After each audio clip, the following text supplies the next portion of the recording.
by the colonial powers and put in private collections for private exhibits, the Africans of Asia. Let me clarify the way of the gods in all cultures.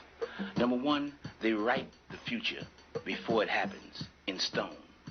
Then they let the future happen. Then they send one back from the dead who explains it and reveals that which they wrote. This constitutes the execution of judgment. Now, this shows you that there are, in fact, 50 states in the United States, and there were 50 towers in this city. The future Buddha is to appear in a tower in the United States on the 7th terrace. There are 7 levels above his head. That's the esoteric teaching.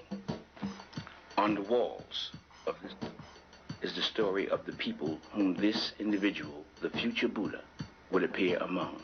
Here we show the Europeans coming in to Africa. We see they have weapons on their shoulders. This is on the walls in this city. We see the African with his bow and arrow going to meet the European on the field of battle.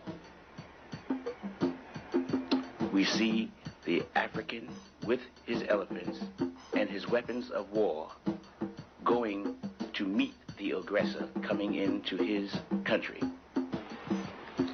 Here we see the two armies clashing on one single panel on the southern wall at the temple of the Bayonne in this city. The African army on the left, the European army on the right, and they clash in the center of this stone carving of the European invasion of Africa, as the Europeans load the African arms to the bottom of the ship and take off to America, onward to America.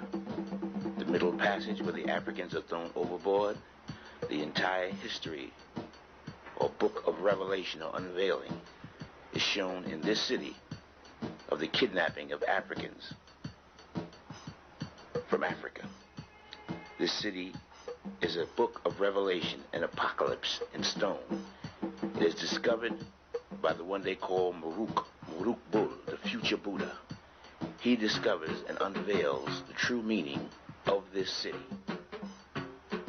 This is in the religious teachings of the people of Asia.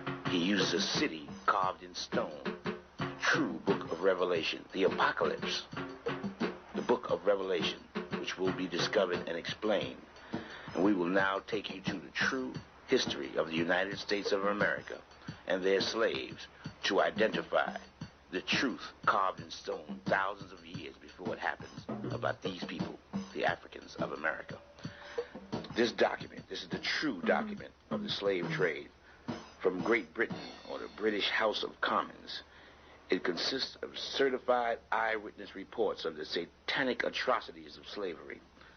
The fact that it was a conspiracy is evident by the pattern of punishment and the systematic step-by-step method in which it was applied for over 400 years. It is an orgy in the infliction of pain.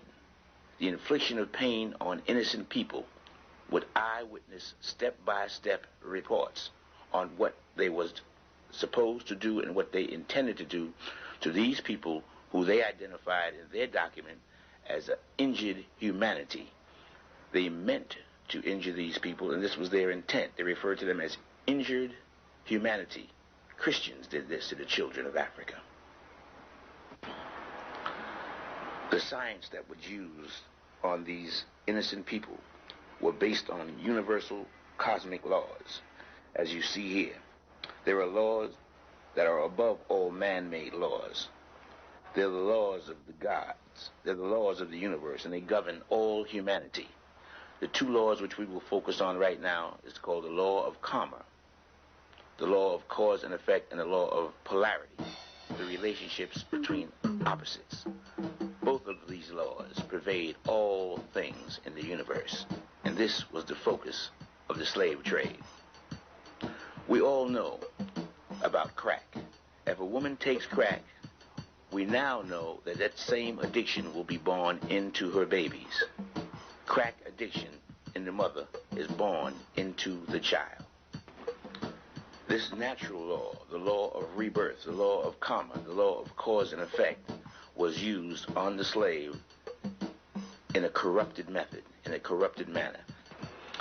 The primary objective was to induce the fear of God into the slave. Fear is associated with God. If you fear someone, that person in your subconscious is viewed as God. And fear is something that you always have the expectation of once it's induced in you. So the primary objective to get the desired results would be the creation of a race of people that would worship the European race subconsciously as God. That's the objective. Pain and fear, the infliction of which would cause the slave subconsciously to worship the European as God. And this was the tools that they would use, the tools of instruction, their kit for a step-by-step infliction of pain on the innocent slave, so that the slave's children would eventually worship the European as God in their subconscious, but never consciously know what they were doing. This is one of the greatest, or the greatest crime ever committed by human beings, so-called human beings, against human beings. The infliction of fear and terror in babies for hundreds of years, and images, false images of God put before the babies to worship, so a race of people can be falsely worshipped as God. The slave masters used science. They knew that if they could put fear in the minds of the slave, that slave, children of those slaves, would be reborn with that fear in them, and that fear would affect what they see and what they hear. This was science used on the slave. If they put those images and affected the mind, it would affect what they see, what they hear, and exactly what they do. It was a science of the mind that was used on the slave. Images, the Bible, and the illiterate. Images are the Bible of those without education. You read the Bible, but the images are collected in your mind, and the images stay in your mind, but what you read may go away.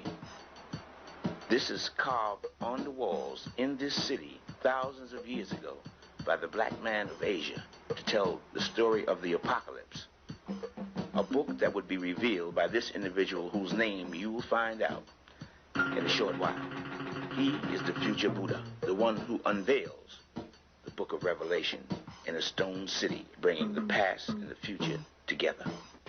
Now that we understand the science used to get the desired results of the false worship of the European as God by a group of slaves and their descendants, forever and ever if possible, now let's continue with the story.